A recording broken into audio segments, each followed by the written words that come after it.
श्री कृष्णाय वासुदेवाय हरे परमात्मने प्रणतः क्लेशनाशाय गोविंदाय नमो नमः। आज अक्षय तृतीया के शुभ अवसर पर हम आपके साथ गीता माधुर्य में संपूर्ण गीता के 700 श्लोकों का हिंदी में वाचन करना चाहते हैं, जिससे कि हम खुद पुण्य का भागी बने और जो इसको सुनेगा वो भी पुण्य का भागी बन सकता है। कहते हैं कि अक्षय तृतीया को किया गया पुण्य 3 गुना अक्षय गुना होके मिलता है, तो क्यों ना आज हम गीता की संपूर्ण पाठ ही कर लें। समय तो बीत ही जाएगा, समय तो बीतना ही है। इसलिए श्री परमात्मे नमः, श्री गणेशाय नमः। गीता माधुर्य।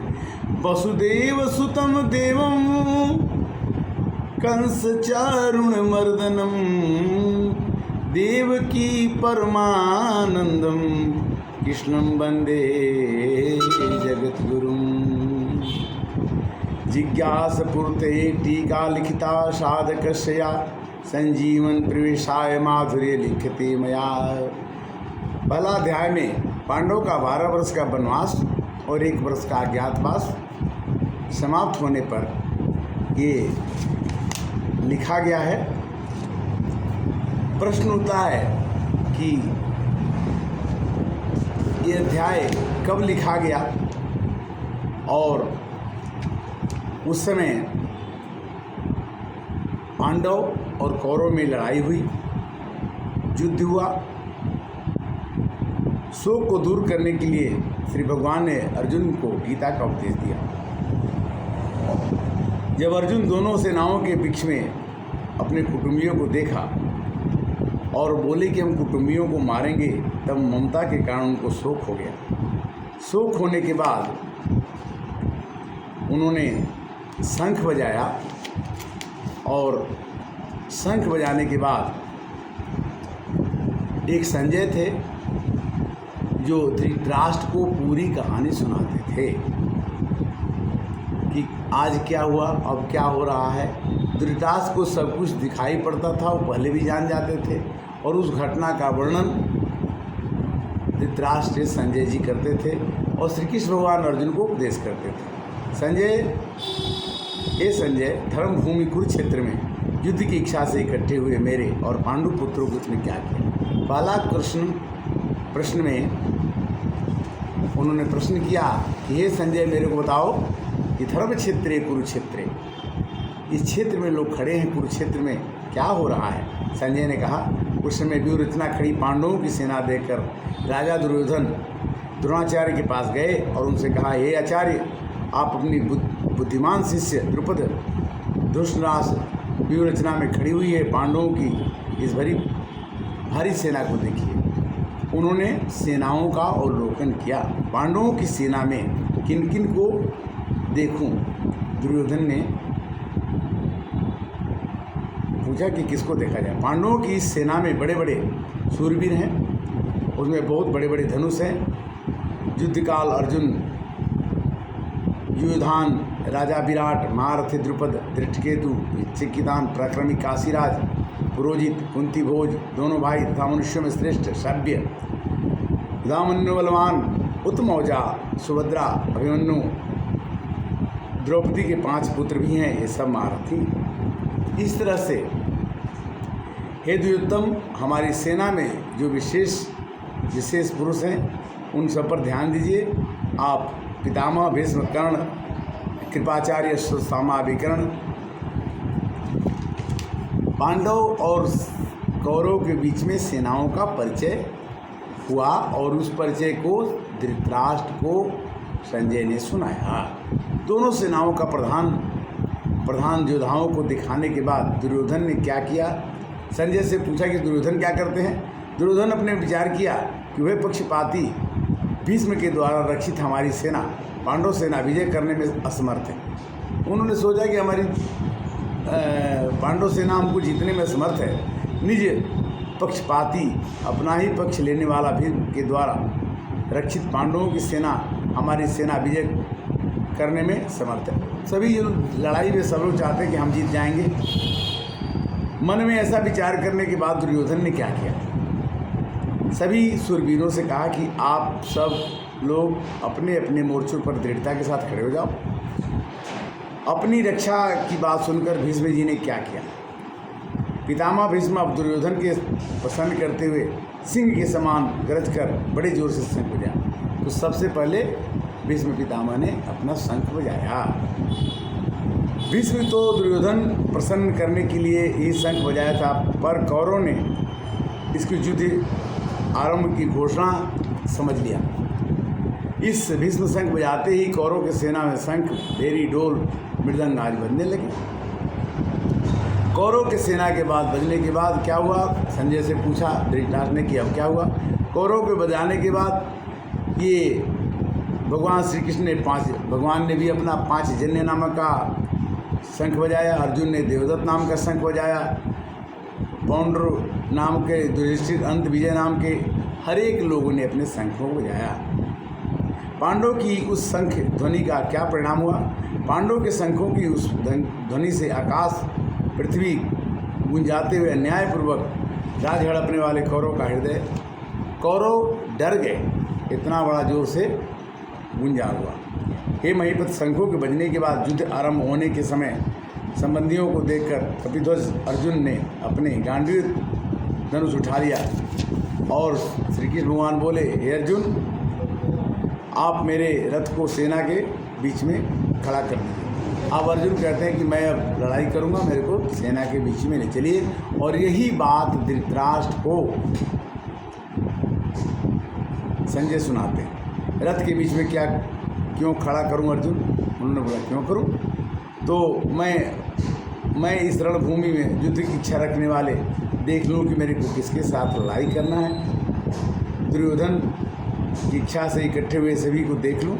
अर्जुन ऐसा कहने पर भगवान ने क्या किया? भगवान तो वही करेंगे जो अर्जुन कहेंगे।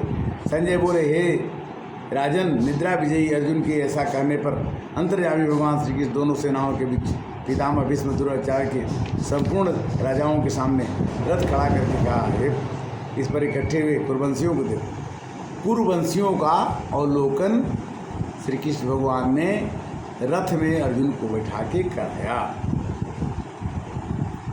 वहाँ दोनों सेनाओं में स्थित पितामह, आचार्य, मामा, पौत्र, ससुर, सुहृद सबको देखा अर्जुन ने। अर्जुन क्या बोले? संजय, धृतराष्ट्र ने प्रश्न किया। अपने खास कुटुंबियों को युद्ध के लिए सामने खड़ा हुआ देखकर मेरा सब अंग शिथिल हो रहा। अर्जुन ने कहा कि मेरा मन नहीं करता है कि मैं अपने मामा, चाचा, ससुर सबसे लड़ाई करूं। मेरा रोंगटा खड़ा हो रहा है, मेरा हाथ से धनुष गिर रहा है, मेरा मन भ्रमित है। हे केशव, मैं शकुनों को भी विपरीत देख रहा हूँ, शकुन अच्छे नहीं हो रहे हैं, शगुन अच्छे नहीं हो रहे हैं। हे कृष्ण, मैं तो न विजय चाहता हूँ, न राज्य चाहता हूँ, न सुखों को चाहता हूँ। हे गोविंद, हम लोगों को राज्य से, भोगों से जाने में क्या लाभ होगा? अर्जुन ने श्री कृष्ण को ही समझाना शुरू कर दिया। श्री कृष्ण भगवान अर्जुन को समझा रहे हैं और अर्जुन ही से हम जिनके लिए राज्य, भोग, सुख चाहते हैं, वे ही हम सब की प्राणों के धन की आशा को छोड़कर युद्ध के लिए करें। हम किसके लिए राज्य करना चाहते हैं? वही हमको मारना चाहते हैं। भले ही मुझे मार डाले, पर हे श्री कृष्ण, मुझे त्रिलोक का राज मिल जाए तो भी मैं इनको नहीं मारना चाहता हूँ। पृथ्वी पर राज्य के लिए तो कहना ही क्या, इन जनार्दन धृतराष्ट्र संबंधियों को जो हमारे मारकर हमें प्रसन्नता होगी, इन आतताइयों को मारने से तो हमें पाप ही लगेगा। श्री अर्जुन कहते हैं कि ये तो आतताई हैं, आतंकवादी हैं, धृतराष्ट्र को मारना ही नहीं चाहते, इन धृतराष्ट्र संबंधियों को मारना नहीं चाहते। महाराज, इनका तो लोभ के कारण विवेक विचार लुप्त हो गया है, इसलिए दुर्योधन आदि कुल के नाश होने वाले, दोस्त को मित्र दो होने वाले पापों को नहीं देख रहे हैं। जनार्दन, श्री कृष्ण भगवान कहते हैं कि कुल के नाश होने पर दोष लगने वाला हम लोगों के इस पाप से बचना चाहिए। कुल का नाश होने से सदा कुल धर्म नष्ट हो जाता है, और कुल धर्म नष्ट होने से अधर्म फैलता है, अधर्म फैलने से कुल की स्त्रियां दूषित हो जाती हैं, कुल की स्त्रियां दूषित हो जाती हैं तो वर्ण संकर पैदा होता है, वर्ण संकर पैदा होने से कुल का नाश होता है। हे जनार्दन, इन मनुष्यों का बहुत समय तक नरकों में निवास करना पड़ता है, ऐसा हम सुनते आए हैं। यानी अगर वर्ण संकर पैदा होता है उससे कुल का नाश होता है। यही तो बड़े आश्चर्य की बात है कि हम लोग बड़ा भारी पाप करने का निश्चय कर बैठे हैं, जो कि राज्य और सुख लोभ से अपने कुटुंबियों को मारने के लिए तैयार हो गए। इस तरह से ये प्रथम गीता का प्रथम अध्याय समाप्त हुआ और अगले द्वितीय अध्याय में चर्चा करेंगे। तब श्री कृष्ण गोविंद हरे मुरारी, हे नाथ नारायण वासुदेव। दूसरे अध्याय में संजय बोले, हे राजन, जो उत्साह से युद्ध करने के लिए आए थे पर कायरता का विषाद कर रहे हैं। अर्जुन को बड़ा युद्ध करने की इच्छा हुई थी, किंतु जब उन्होंने देखा कि मरने से कुछ फायदा नहीं है, हम युद्ध नहीं करेंगे, और बड़े दुखी होकर के बैठ गए। श्री कृष्ण भगवान ने कहा कि हे अर्जुन, तुम नपुंसकता को मत आने दो, जैसे पुरुष अपना उचित नहीं है, अतः हृदय में इच्छा दुर्बलता को छोड़कर युद्ध के लिए खड़े हो जाओ। श्री कृष्ण भगवान ने कहा कि युद्ध के लिए तुम खड़े हो जाओ अर्जुन। अर्जुन ने जब सुना, अर्जुन बोले, महाराज मैं मरने से थोड़े ही डरता हूँ, मरने से नहीं डरता हूँ, मैं तो मारने से डरता हूँ। मैं मारने से डरता हूँ, यानी मैं किसी को मारना नहीं चाहता। हे भीष्म द्रोण, तुम पूजा करने योग्य है, इसलिए हे मधुसूदन, पूजा करने वालों को मैं कैसे मारूं? मेरे गुरुद्रोणाचार्य हैं, भीष्म पितामह हैं, इनको मारना उचित नहीं है। अरे भैया, केवल कर्तव्य पालन के सामने और कुछ भी देखा जाता है क्या? श्री कृष्ण भगवान ने कहा कि कर्तव्य का पालन करो। कोई गुरु नहीं है, कोई चेला नहीं है, कोई माता नहीं है, कोई पिता नहीं है, सब लोग अपने अपने काम करने के लिए आए हैं। श्री कृष्ण भगवान ने समझाया कि यह महान गुरुजनों को मारकर मैं मनुष्य लोक में भिक्षा का निवारण कर लूँगा, किंतु इनको मारना नहीं चाहता हूँ, मैं अपने गुरु को मारना नहीं चाहता हूँ। तो फिर क्या करना ठीक समझते हो? श्री कृष्ण भगवान ने प्रश्न किया कि तुम क्या करना चाहते हो, बताओ।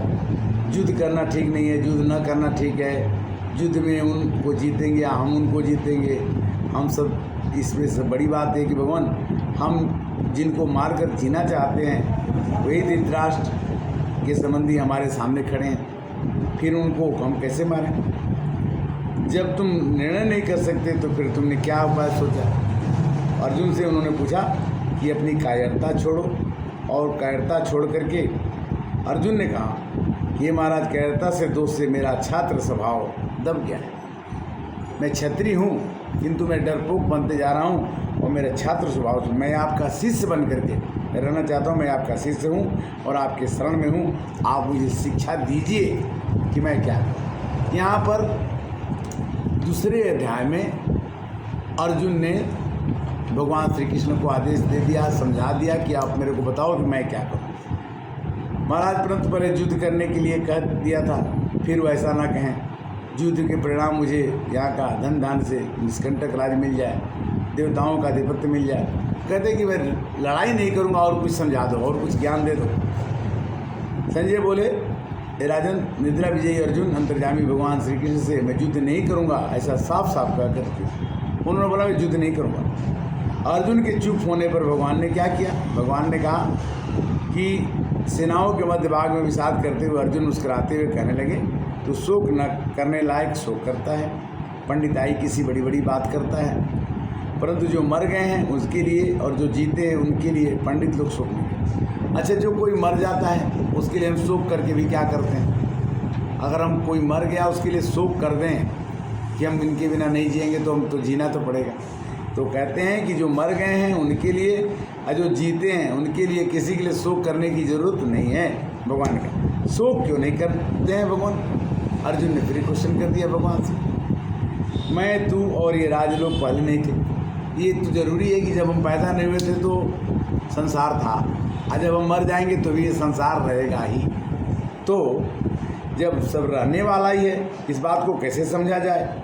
देहधारियों में जैसे कहते हैं कि जैसे बचपन आता है और बचपन कब बीत जाता है पता नहीं चलता, जवानी आती है, जवानी कब बीत जाती है पता नहीं चलता, बुढ़ापा कब आता है कब बीत जाता चलता, और हम मर जाते हैं कब वो पता नहीं चलता। तो पता तो चलता नहीं, उसको सहने में निर्विकार क्या लाभ होता है? ये अर्जुन, सुख दुख में समान रहना चाहिए। सुख आए तो भी समान रहिए, दुख आए तो भी समान रहिए, और हमें अमरता का अनुभव करना चाहिए कि हम पैदा तो हुए हैं किंतु हम मरेंगे नहीं। वह सत चेतन सत्ता का अभाव नहीं होता, असत की सत्ता नहीं होती, दोनों तत्वों को ज्ञानी पुरुष जान लेते हैं। इसलिए अर्जुन, सत अविनाशी, आत्मा अविनाशी है। आत्मा कभी मरती नहीं है। जैसे इस अविनाशी शरीर की तरह से मरने वाला मानता है और मरने वाला मानता है, दोनों ही ठीक नहीं मानते। शरीर मर जाता है, आत्मा नहीं मरती। शरीर न तो कभी पैदा हुआ और न कभी मरता ही है। यह पैदा होकर के भी होने वाला नहीं है। जन्म रहित नित्य निरंतर रहने वाला शाश्वत अनादि है। इस शरीर के मर जाने पर भी यह नहीं मर जाता। शरीर के मर जाने के बाद भी हमारी आत्मा इस ब्रह्मांड में घूमती ही रहती है। तो कहने का मतलब क्या है कि अरे भैया, शरीर मरता है और मनुष्य पुराने कपड़ों को छोड़कर जैसे नए कपड़े धारण करता है और शरीर में नया कपड़ा धारण करते समय उसे खुशी होती है, उसी तरह से जीवन मरण एक चक्र है। इसमें आदमी मरता है, फिर जन्म लेता है, मरता है, फिर जन्म लेता है। शरीर को तो न काट